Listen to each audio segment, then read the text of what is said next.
Bonjour et bienvenue à Chablis pour cette nouvelle édition de questions-réponses. Cette semaine, on parle bouchon. Pas forcément le goût, mais la petite partie technique qui empêche de verser du vin de partout. A tout de suite.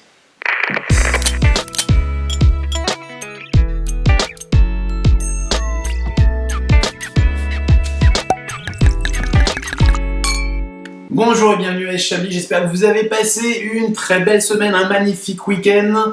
Nous sommes de retour pour répondre à vos questions et plus particulièrement une question de Pierre qui demande: je viens de lire cet article avec un petit lien sur internet et je me demandais s'il y avait une norme particulière pour les bouchons de vin de Chablis. Vu qu'on y parle de la Bourgogne, Chablis est peut-être déjà séduit par cette idée. Alors effectivement, Pierre met en lien un article qui parle de bouchage et de bouchage que moi je vais appeler des bouchages un peu plus modernes. On est toujours sur du liège, mais on est sur une sorte de liège traité, reformé, qui va faire qu'on passe à côté des fameux TCA qui vont donner les goûts de bouchon. Ce bouchon s'appelle Diam, et pour vous donner tout de suite une réponse, Pierre, nous utilisons effectivement de plus en plus ce type de bouchage. Alors, dans l'article que vous m'avez fait passer, on parle effectivement de ce bouchage et d'une version qui s'appellerait de tête Origine, dans laquelle vous allez utiliser une sorte de cire d'abeille, si j'ai bien compris. Alors, je n'en suis pas encore là, en tout cas dans les bouteilles que je débouche aujourd'hui, je n'en ai pas. Gardez simplement en tête que les bouteilles que je sers sont sur des millésimes un peu plus âgés, donc vous n'allez pas forcément avoir les toutes nouvelles nouveauté de Diam. Par contre, ce que je vous confirme, et j'ai fait le petit calcul ce matin, une partie de plus en plus grande, en tout cas des viticulteurs, qu'ils soient de Chablis, de Bourgogne, ou même d'ailleurs, puisque je n'ai pas que les vins de Chablis et de Bourgogne, utilisent ce style de bouchage. Encore une fois, ce bouchage que je vais appeler Diam. Alors, est-ce que c'est une bonne solution? Je vais vous parler de l'expérience de Chablis et de mon expérience dans le temps. Il se trouve que je n'ai pas encore eu de retour négatif sur ce système de bouchage. Le seul retour que moi je vais faire n'est pas forcément lié au type de bouchage, mais est plutôt lié au type de bouchage avec le système Coravin. Puisque nous sommes sur un bouchon qui est recompacté, si vous voulez, on va, en tout cas moi je vois qu'avec le système Coravin, la petite aiguille qui passe à travers le bouchon va créer un tout petit peu de poussière.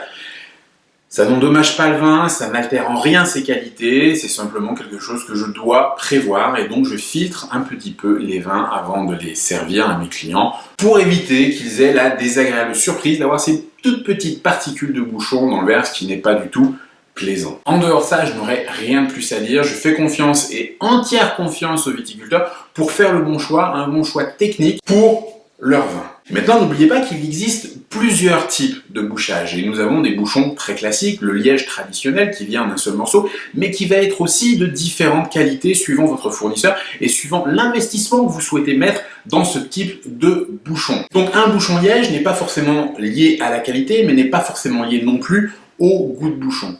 Le deuxième style de bouchage qui a moins bonne presse, dirons-nous, ce sont les bouchons silicone, les bouchons plastiques. Alors, grand débat là-dessus. Pendant longtemps, nous avons pensé que c'était fait pour des vins bas de gamme et aujourd'hui encore, en tout cas sur le marché français, on a cette image des bouchons plastiques comme étant des alternatives bon marché à des bouchons classiques.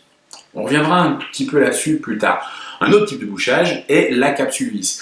Alors encore une fois, si on parle du marché français, on va se rendre compte que la capsule vis correspond finalement, dans la préhension que peuvent en avoir les consommateurs, un petit peu aux bouchons plastiques, c'est-à-dire qu'on boucherait avec des capsules à vis plutôt des vins de bas de gamme. Maintenant, que ce soit la partie silicone plastique, la partie capsule à vis, on va se rendre compte qu'il y a un avantage qui est indéniable, c'est qu'il n'y aura pas de goût de bouchon. Le deuxième avantage, c'est que sur ce style de bouchage, puisqu'il n'y a pas ou très peu d'échange avec l'extérieur, vous allez pouvoir aussi, et ça ce sont des œnologues qui me l'ont dit, envisager de faire baisser des taux de soufre et vous diriger sur ces solutions pour éviter l'échange avec l'extérieur, pour que votre vin garde toute sa fraîcheur, tout son style, tous ses arômes dans le temps. Et là, je sens que je me fais des amis parmi quelques viticulteurs. J'ai eu l'occasion d'en parler avec certains d'entre eux qui nient complètement ce facteur. Et je sais que ces mêmes œnologues ne s'aventureront jamais à dire très publiquement passer sur ce genre de bouchage si vous faites ces styles de vin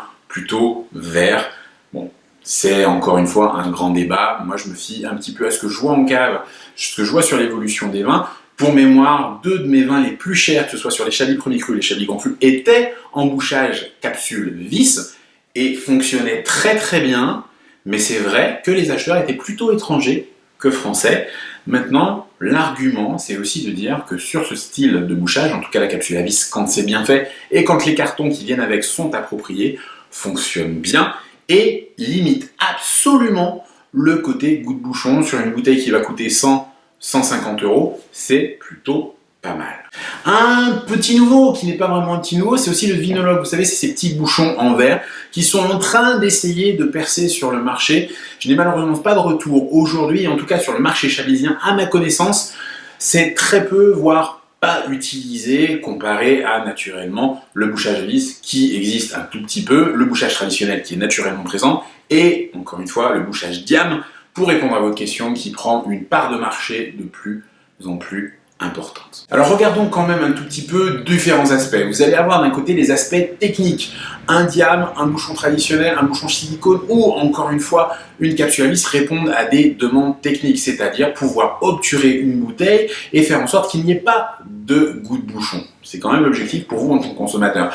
Maintenant, puisqu'on parle de marché, qu'on parle de comportement d'achat, on va aussi voir que sur certains marchés, les capsules à vis et les bouchons silicone sont bien plus facilement acceptés, alors que sur le marché français, le geste traditionnel d'ouvrir une bouteille, le fameux bruit et la présence d'un obturateur classique est recommandé. Donc voilà, on a fait un petit tour du marché, les raisons à la fois techniques, les raisons qui sont peut-être plus des raisons de marketing. En tout cas, diam prend une importance assez fulgurante sur tous les autres types de bouchage. Il est naturel que pour vous en tant que consommateur, mais aussi pour les viticulteurs en tant que professionnels, il faut pouvoir garantir au maximum la qualité de son vin, car les budgets sont aussi là pour des vins d'appellation, qu'ils soient de Chablis ou de Bourgogne. Pierre, j'espère que ça a répondu à votre question. Si vous aussi, vous avez des interrogations, aussi bien techniques que au niveau de la dégustation, ou même peut-être sur le business du vin, n'hésitez pas à me les envoyer tout au long de l'année. Je fais le tri, j'en choisis une par semaine pour vous y répondre le lundi en vidéo.